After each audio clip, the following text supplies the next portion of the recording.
नमस्कार विद्यार्थी मित्र हो, मी स्वप्नील हिवराडे पुन्हा एकदा इन्फिनिटी स्पर्धा परीक्षा अकॅडमीच्या युट्यूब चॅनलवरती आपण सर्वांचं सहर्ष स्वागत करतो. मित्र हो, जी आपली WRD ची जाहिरात आलेली आहे जलसंपदा विभागासाठी, त्यामध्ये काही विद्यार्थ्यांनी कालवा निरीक्षक यासाठी नक्कीच अप्लाय केलं असेल. तर मित्र हो, ज्या काही सर्व काही पदं आहेत त्यानुसारही आपण चर्चा करूया. परंतु अंकगणित व बुद्धिमत्ता किंवा कोणताही विषय घ्या मित्र या एक्झामच्या पॉइंट ऑफ व्ह्यूने, तर प्रत्येक विषयानुसार PYQ चं फार इम्पॉर्टन्स आहे, PYQ चं फार महत्व आहे आणि TCS पॅटर्न नुसार. आणि नेमकं आपण या एक्झामला टार्गेट करत असाल तर नेमकं आपण त्या PYQ बेसच्या अनालिसिस नुसार कोणत्या घटकावरती नेमका आपण त्या ठिकाणी जास्त फोकस केला पाहिजे, कोणत्या टॉपिक नुसार आपण जास्त प्रिपरेशन केलं पाहिजे, या सर्व गोष्टी आपण या व्हिडिओ मार्फत जाणून घेण्याचा प्रयत्न करूया मित्र.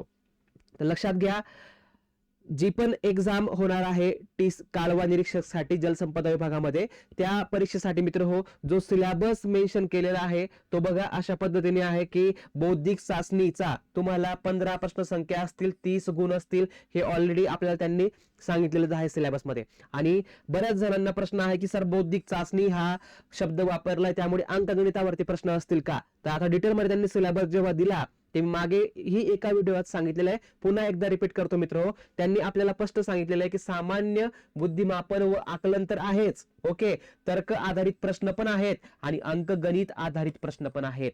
तर मित्र हो, आपल्याला मॅथ्स पण करायचं आहे, अंकगणित पण करायचं आहे आणि रिझनिंग देखील व्यवस्थित प्रॉपरली करायचं आहे. मग आता याचा अभ्यास करताना, या दोघी विषयांचा व्यवस्थित अभ्यास करताना आपल्याला निश्चितपणे PYQ चं अनालिसिस करावं लागणार आहे, PYQ चं अनालिसिस करावं लागणार आहे. मग आता कोणते नेमके PYQ आपण अभ्यासावे, या परीक्षेला टार्गेट करत असताना कोणते नेमके PYQ आपण अभ्यासावे. तर बघा मित्र, लक्षात घ्या, तुम्हाला जर तुमचं टार्गेट ही जलसंपदा विभागामधली कोणतीही पोस्ट असेल तर तुम्हाला PYQ चा अभ्यास करताना TCS ने घेतलेल्या ज्या काही एक्झाम होत्या त्याच्या रिस्पॉन्स शीट विद्यार्थ्यांना मिळाले असतात, ओके, आणि त्या जर तुम्ही व्यवस्थित कलेक्ट केले, त्याचे PYQ सर्व तुम्ही सॉल्व्ह केले, त्याची प्रॅक्टिस केली, त्या प्रश्नांचं अनालिसिस केलं, तर निश्चित तुमचा चांगला स्कोर त्या ठिकाणी होणार आहे मित्र. तर आपल्याला TCS ने कोणकोणते पेपर्स घेतले मागे, तलाठीची परीक्षा घेतली ती मागे, ओके. नंतर मित्र हो, वनरक्षकचा पेपर हा देखील मागे TCS ने घेतलेला आहे. नंतर मित्र हो, नगर परिषद साठी पण एक्झाम जी झाली किंवा होत आहे काही शिफ्ट मध्ये, त्या सर्व शिफ्टचे जे पेपर झाले ते TCS मार्फत होत आहेत. आणि मागे देखील काही एक्झाम PCMC वगैरे असेल, या सर्व एक्झाम TCS ने घेतलेल्या आहेत. मग ह्या काही रिस्पॉन्स शीट मागचे तुम्हाला जर मॅथ्स रिझनिंगचे प्रश्न सर्व कलेक्ट करता आले मित्र हो, तर ते करण्याचा प्रयत्न करा, सर्व PYQ कलेक्ट करा, ओके. आणि ज्या टॉपिक्स वरती भर दिलेला आहे त्या टॉपिक्सला पहिल्याने करा आणि त्या टॉपिक्स वरती आपल्याला कन्सेप्ट क्लिअर करायचे आहेत आणि त्या प्रश्नांचा सराव त्या ठिकाणी व्यवस्थित करायची, प्रॅक्टिस त्या ठिकाणी करायची मित्र, ओके. तर लक्षात घ्या, आपण जे PYQ होते ते जर समजून घेतले आपण, मी मागे काही व्हिडिओमध्ये अशा प्रकारचे प्रश्न ऑलरेडी सॉल्व्ह करून दिलेले आहेत, पण तुम्हाला एक अंदाज यावा म्हणून मी पुन्हा एकदा रिपीट करतोय की हा प्रश्न बॉड मासच्या कन्सेप्ट वरती आहे आणि याच्यावरती वारंवार TCS ने प्रश्न विचारलेले आहेत, ओके. पुढे बघा, जर समजा आपण पुढे गेलो तर तर्कवानुमानवरती प्रश्न दिसतोय आणि म्हणजे याला आपण म्हणतो सिलोलिझम, तर याच्यावरती प्रत्येक शिफ्टला प्रश्न आलेला होता तलाठी परीक्षेला तरी किंवा मागे ज्या परीक्षा झाल्या TCS पॅटर्न नुसार. तर असे काही टॉपिक्स आहेत त्यांना आपल्याला हमखास करून घ्यायचे मित्र, त्याची मी लिस्ट आउट तुम्हाला देणारच आहे, परंतु जे काही प्रश्न वारंवार रिपीट होतात ते तुम्हाला सांगण्याचा प्रयत्न करतोय. इनइक्वालिटीचा टॉपिक आहे, याच्यावरती पण प्रश्न वारंवार रिपीट होतो या ठिकाणी, ओके. सो या काही हे काही टॉपिक्स आहेत, यांना निश्चितपणे आपण व्यवस्थित काळजीपूर्वक प्रिपेअर केलं पाहिजे, याचे कन्सेप्ट क्लिअर केले पाहिजे मित्र. नंतर नंबर सिरीज हा टॉपिक आहे, अंक मालिका म्हणतो आपण त्याला, नंबर सिरीज. नंतर मित्र अल्फाबेटिकल ऑर्डर किंवा अल्फाबेटिकल सिरीज आणि नंबर सिरीज मिक्स असणारे प्रश्न असे देखील वारंवार विचारले गेलेले आहेत. सो या टॉपिक्सला देखील आपण प्रिपेअर केलं पाहिजे मित्र. तर लक्षात घ्या, मी तुम्हाला या व्हिडिओ मार्फत सर्व IMP टॉपिक्सची लिस्ट आउट देतोय PYQ चं अनालिसिस करून, आणि ज्यांनाही PYQ पाहिजे असतील किंवा प्रिव्हियस तलाठीचे पेपर पाहिजे असतील तर आपलं इन्फिनिटी स्पर्धा परीक्षा ऍप डाउनलोड करा. तुम्हाला तलाठीच्या सर्व शिफ्ट नुसार झालेले पेपर्स त्या ठिकाणी फक्त ₹1 मध्ये मिळणार आहेत. ₹1 तुम्ही ते PDF डाउनलोड करू शकता सर्व काही, ओके. सो ते पेपर सर्व तपासा, ते अभ्यासा आणि त्या PYQ कलेक्ट करून त्यानुसार अनालिसिस करा. बघा मित्र, एकूण 57 शिफ्ट पार पडलेल्या होत्या, तलाठी परीक्षेला. तलाठी परीक्षेला ज्या काही शिफ्ट झाल्या त्यामध्ये एकूण 57 शिफ्ट पार पडल्या आणि प्रत्येकाचे 100 प्रश्न.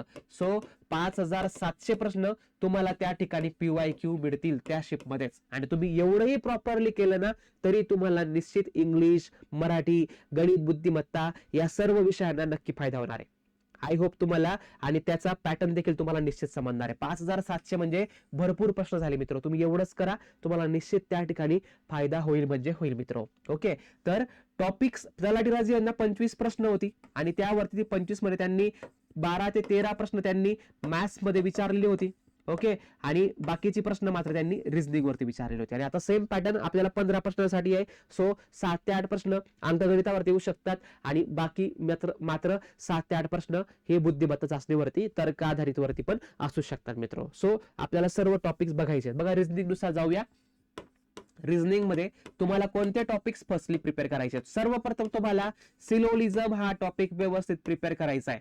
नंतर तुम्हाला इनइक्वालिटी हा टॉपिक चांगल्यापैकी प्रिपेअर करायचा आहे. नंतर मित्र हो, नंबर सिरीज हा टॉपिक करायचा आहे. नंबर सिरीज हा टॉपिक तुम्हाला करायचा आहे.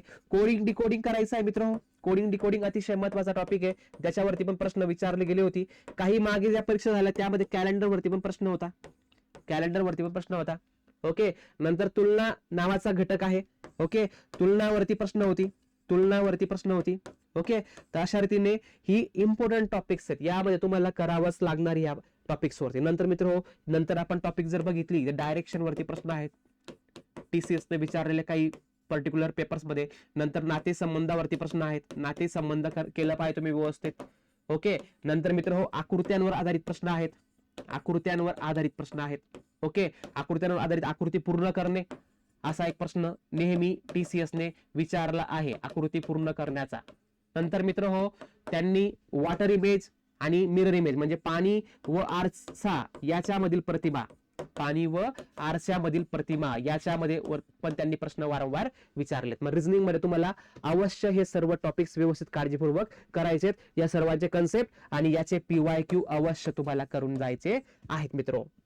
ओके, नंतर मित्र हो, तुम्हाला मॅथ्स मध्ये कोणत्या टॉपिक्स वरती भर द्यायचा आहे? तर मॅथ्स मध्ये तुम्हाला फर्स्टली बेसिक तुम्हाला LCM SCF वर भर द्यायचा आहे.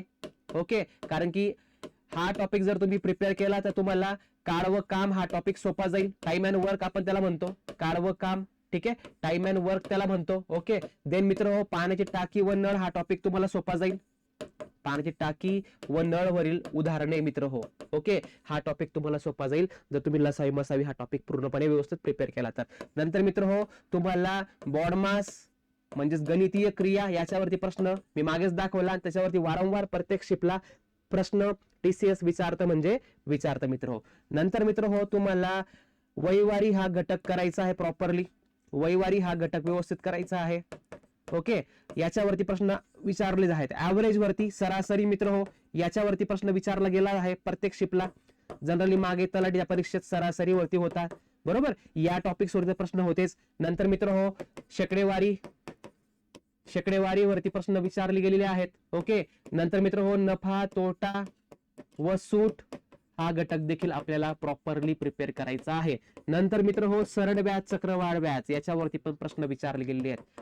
ओके, सरळ व्याज आणि चक्रवाढ व्याज. तर सर्व हे PYQ आपल्याला या ठिकाणी व्यवस्थित कलेक्ट करायची आहेत आणि या घटकानुसार तुम्हाला या सर्व टॉपिक नुसार तुम्हाला रिव्हिजन करणं मस्ट आहे. PYQ सर्व सॉल्व्ह करा, कन्सेप्ट बिल्ड करा, प्रॅक्टिस करा. तुम्हाला निश्चित या परीक्षेमध्ये यश संपादन करता येणार आहे. आणि तुम्हाला या सर्व PYQ अनालिसिस द्वारे टेक्निकल आणि नॉन टेक्निकलची जर तुम्हाला बॅच हवी असेल, तुम्हाला जॉईन करायचं असेल, तुम्हाला मार्गदर्शक पर्टिक्युलर हवा असेल, कमी कालावधीत तुम्हाला चांगल्यापैकी गुण मिळवायचे असतील तर मित्र हो, आपली नॉन टेक्निकलची एक बॅच आहे. त्यामध्ये मॅथ रिझनिंग मी स्वतः घेणार आहे. ओके, TCS पॅटर्न नुसार online live plus recorded batch. सर्व GS तज्ञ फॅकल्टी आहेत त्या ठिकाणी आणि ही अतिशय माफक दरात आहे. सर्व पदांसाठी उपयुक्त आहे. स्थापत्य अभियांत्रिकी असू द्या, कालवा निरीक्षण असू द्या, सर्व पदांसाठी उपयुक्त आहे. तर मित्र हो, तुम्हाला जर ऑफलाईन स्वरूपात जॉईन करायची असेल तुम्ही किंवा काही एन्क्वायरी करायला तुम्ही नक्कीच या नंबरवरती कॉन्टॅक्ट करू शकतात. पुणे येथे ऑफलाईन आहे आणि ऑनलाईन आपली बॅच ही सुरू होणार आहे मित्र, किंवा झालेली आहे. तुम्ही निश्चित याचा फायदा घ्या. नंतर मित्र हो, कनिष्ठ अभियंता JEE साठी एवढ्या वॅकन्सी आहेत आणि स्थापत्य अभियांत्रिकी सहाय्यक साठी पण ह्या वॅकन्सी आहेत. त्यासाठी पण लाईव्ह प्लस रेकॉर्डिंग बॅच आहे TCS IBPS पॅटर्न नुसार. तर मित्र नक्कीच तुम्ही यासाठी देखील इन्क्वायरी करू शकतात पर्टिक्युलर कॉन्टॅक्ट नंबरवरती. तर मित्र नक्कीच तुम्हाला या व्हिडिओचा फायदा होईल. PYQचा तुम्हाला इम्पॉर्टन्स समजलेला असेल. तर मित्र अशाच प्रकारच्या अपडेट्स मिळवण्यासाठी, नवनवीन व्हिडिओ मिळवण्यासाठी आपल्या चॅनलला नक्की सबस्क्राईब करा मित्र. धन्यवाद आणि best of luck for your next preparation.